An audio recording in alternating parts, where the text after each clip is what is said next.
नमस्कार साथियों, स्वागत है आपका हमारे फास्ट स्टडी इन्फो चैनल पर। आज हम बात करने वाले हैं यूपी में शिक्षक भर्ती के बारे में। लगातार न्यूज़पेपर के माध्यम से आपको खबरें मिलती ही जा रही हैं। अगर पिछली वीडियो में आपको 50,000 भर्ती के बारे में पता चला था, अब अगली खबर है कि अब अगले सत्र में ही विद्यालय को नए शिक्षक मिलने की उम्मीद है।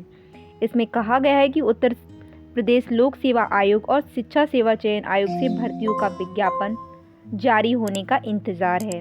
अब देखते हैं इसमें प्रदेश के अशासकीय, राजकीय, माध्यमिक विद्यालयों और बेसिक शिक्षा के विद्यालय में अब अगले सत्र में नए शिक्षक मिलने की उम्मीद है। इनमें से शिक्षक भर्ती के लिए उत्तर प्रदेश शिक्षा सेवा चयन आयोग और उत्तर प्रदेश लोक सेवा आयोग से विज्ञापन जारी होने का इंतजार किया जा रहा है। इसमें ये भी लिखा है कि अगर अगले 2-3 माह में शिक्षक भर्ती के विज्ञापन जारी हो जाते हैं तो भर्तियों को पूरा होने में 1 साल का वक्त लगेगा। ऐसे में राजकीय, अशासकीय, माध्यमिक व परिषदीय प्राथमिक विद्यालयों में मौजूद सत्र 2025 और 26 में शिक्षकों की कमी बनी रहेगी। हालांकि राजकीय व अशासकीय माध्यमिक विद्यालयों में एक समान नियमावली लागू होने से अब समकक्ष अर्हता का विवाद खत्म हो चुका है। भर्तियां शुरू होने का रास्ता अब साफ हो चुका है। साथ ही इसमें बताया गया है कि राजकीय माध्यमिक विद्यालयों में LT ग्रेड शिक्षक भर्ती का जो पिछला विज्ञापन 2018 में दिया गया था ना, उसको 7 साल बीत चुके हैं, लेकिन इसके बाद कोई नई भर्ती अभी तक नहीं आई है। भर्तियां तो अभी किसी भी विभाग की तरफ से जैसे ना ही प्राथमिक में आई है, ना शासकीय माध्यमिक विद्यालयों में, ना माध्यमिक विद्यालयों में। वही राजकीय माध्यमिक विद्यालय से प्रवक्ता भर्ती लेक्चरर पोस्ट के लिए जो पिछला विज्ञापन 2020 में आया था, अभ्यर्थी प्रवक्ता पद पर नई भर्ती के लिए भी 5 साल का इंतजार कर रहे थे। अशासकीय माध्यमिक विद्यालयों में भर्ती की स्थिति तो अच्छी बिल्कुल भी नहीं है, क्योंकि TGT PGT 2022 में जो फॉर्म आवेदन कराए गए थे वो अभी तक उसकी भर्ती नहीं हो पाई है। अभी TGT PGT को लेकर नई परीक्षा तिथि घोषित की जा रही है, लेकिन अभी भी परीक्षा कराने की स्थिति अभी भी स्पष्ट नहीं दिखाई दे रही है। नई भर्ती के लिए उत्तर प्रदेश शिक्षा सेवा चयन आयोग में माध्यमिक शिक्षा निदेशालय से रिक्त पदों का अध्याचन नहीं मिला है। वहीं बेसिक उच्च शिक्षा में भी अभ्यर्थी को क्रमशः सहायक अध्यापक व असिस्टेंट प्रोफेसर भर्ती का नया विज्ञापन जारी होने का इंतजार है। अभ्यर्थी कम से कम 7 वर्षों से इस भर्ती का इंतजार कर रहे हैं, लेकिन सरकार की तरफ से कोई भी स्पष्टता जाहिर नहीं की जा रही है। न्यूज़पेपर के माध्यम से भर्तियां लगातार कुछ न कुछ प्रकाशित होती रहती हैं, लेकिन कोई भी भर्ती अभी धरातल पे नहीं आई है। जो भी भर्तियां पिछली जिनके विज्ञापन जारी हो चुके थे और जिनके आवेदन भी किए जा चुके हैं, उनकी भर्तियां अभी तक नहीं कराई जा सकी हैं। उनके लिए भी बड़ी ही गंभीर परिस्थिति बनी हुई है। परीक्षा से भर्ती पूरी होने में बहुत वक्त लग जाता है, क्योंकि पहले तो विज्ञापन नहीं निकलता है, फिर उसके बाद में इनकी विज्ञापन के आवेदन भी हो जाते हैं, तो फिर एग्ज़ाम नहीं करा पाते, एग्ज़ाम करा लेते हैं तो फिर रिजल्ट नहीं दे पाते हैं। रिजल्ट भी दे देंगे अगर तो फिर भर्ती को कंप्लीट नहीं कर पाते, क्योंकि उसको कंप्लीट भी करना होता है, क्योंकि जूनियर एडिट की भर्ती को 5 साल हो चुके हैं, लेकिन उसका कोई भी रिजल्ट नहीं आया। अभी तक भर्ती नहीं संपन्न हो पाई है वो। और ये TGT PGT के लिए अभी तो आप देख ही रहे हैं, पेपर हो जाए तो, क्योंकि काफ़ी परीक्षार्थी बहुत दिनों से इसका इंतज़ार कर रहे हैं।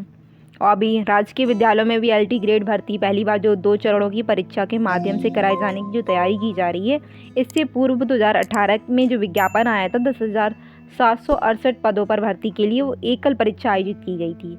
उसमें सिर्फ एक पेपर हुआ था। लेकिन अब नई भर्ती जो भी होगी ना, उसमें पहले प्री होगा, फिर मेंस होगा, उसके माध्यम से ही कराई जाएगी। ऐसे में विज्ञापन जारी होने के बाद इन भर्तियों को पूरा होने में कम से कम 10-12 माह लग जाता है।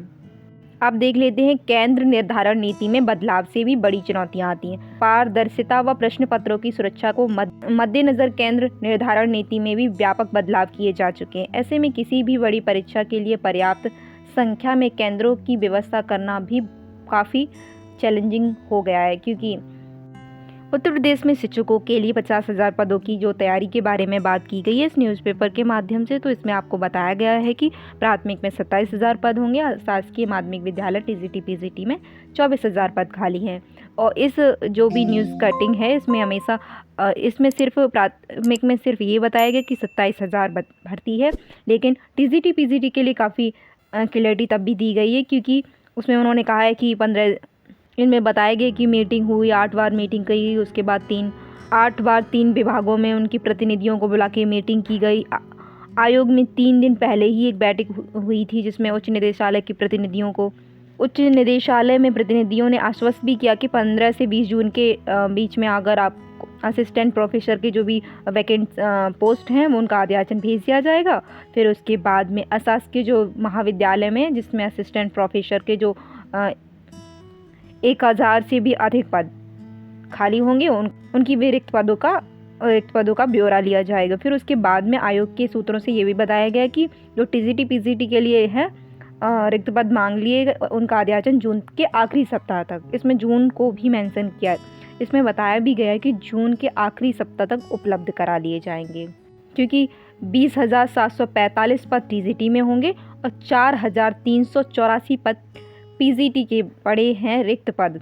अशासकीय माध्यमिक विद्यालयों में टीजीटी व पीजीटी के 24,859 पद रिक्त पड़े हुए, जिनमें से 20,745 पद टीजीटी के हैं और 4384 पद पीजीटी के हैं।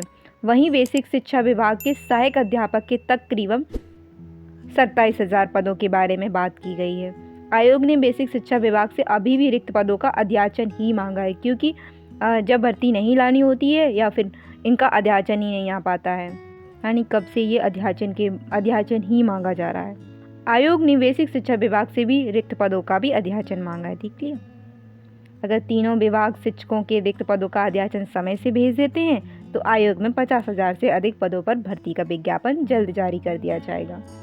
अब देखते हैं, वैसे ये एक सकारात्मक न्यूज़ है। अगर जून में भर्ती आती है, एटलीस्ट टीजीटी पीजीटी का तो नोटिफिकेशन रिलीज़ हो ही जाना चाहिए। तो इस वीडियो में इतना ही, तब मिलते हैं अगली वीडियो में। अगर ये वीडियो पसंद आया हो तो इसे लाइक करें और अपने फ्रेंड्स के साथ शेयर करें, और मिलते हैं नेक्स्ट वीडियो में एक लेटेस्ट अपडेट के साथ। तब तक के लिए जय हिंद, जय भारत।